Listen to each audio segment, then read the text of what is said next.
งเฮือนอันเก่าที่กระเจ้าเคยคือมันท่วมก็ทำมาเอามาแล้วเนาะแต่ว่าเบิ่งหลังนี่เนาะมาเตาใหม่แต่ว่าเบิ่งกำลังเฮ็ดเทิบออกมาแต่ว่าใกล้จะท่วมแล้วเนาะแต่ว่าระดับน้ำปัจจุบันนี้ถือว่ามันบ่ขึ้นบ่ลงแล้วมันดึงแล้วเนาะทุกคน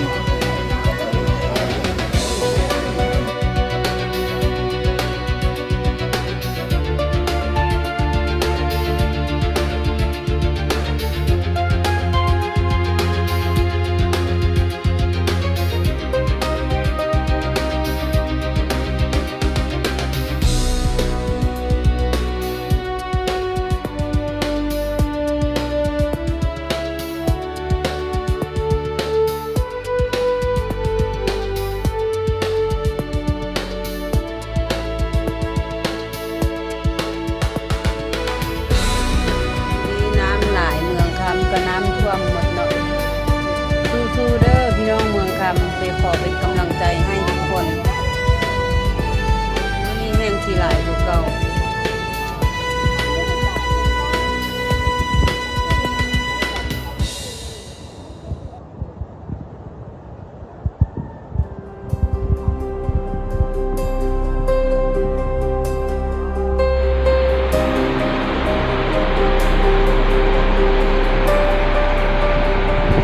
เยอะเด้อ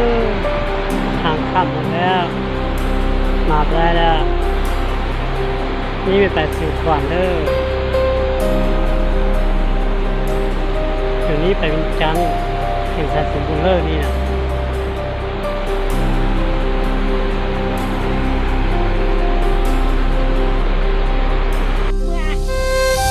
อีต้นเดือนนั้นอยู่เพียงตานะเนาะยังบ่ทันได้ขึ้นกับหลังตะหน้าโง่ดิแย่งลงเลยเงินเท้าทองนะ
ตายแล้วบัดนี้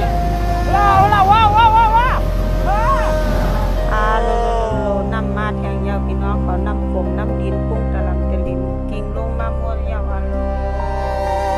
น้ำมวยน้ำพวงขาน้ำลอยละลายมา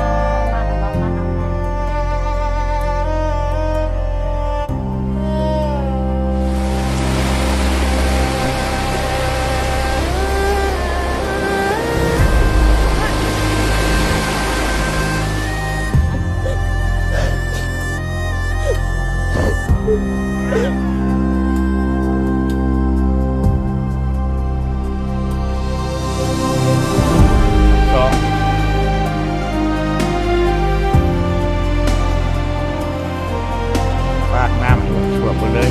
มันกระโดดเขา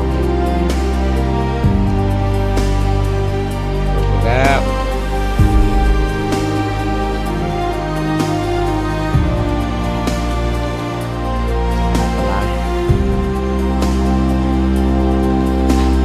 ถ่ายมุมสูงนะเบิ้ง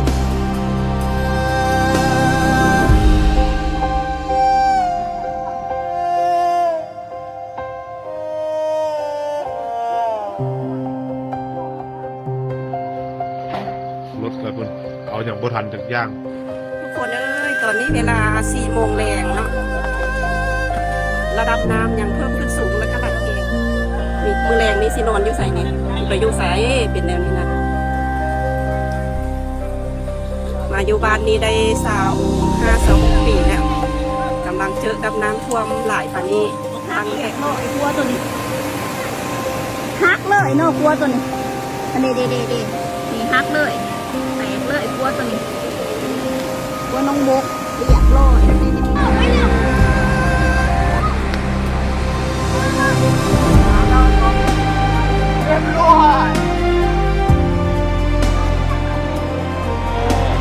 เยอะเด้อน้ำมูกเยอะแล้วเด้อตัวก็ที่หักแล้วแตกเกือบแล้วเด้อทางลงก่อนห้องครัวก็ห่างเบิดแล้ว สูงและกำลังเก่งตอนนี้นะมือแรงนี่สินอนอยู่ใส่ไปอยู่ใส่เป็นแนวนี้มาอยู่บ้านนี้ได้25-26 ปีแล้วกำลังเจอกับน้ำท่วมหลายปานนี้ครั้งแรกเนาะ ทุกอยู่กลางน้ำเลิกลอยลำบูงเด้อทำเขาบอกคนคิ้วเด้อยังไงน้องมาสวยเรือประชาชน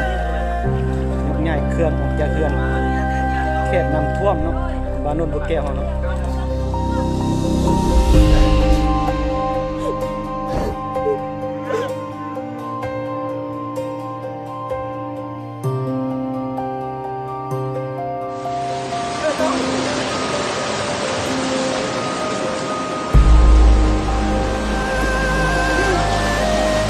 ปีนี้ปีนักชุดเลย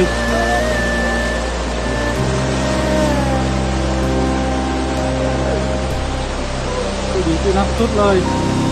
เกิดมาเคยเห็น ฮักเลยเนาะกลัวตัวนี้อันนี้เด้นี่ฮักเลย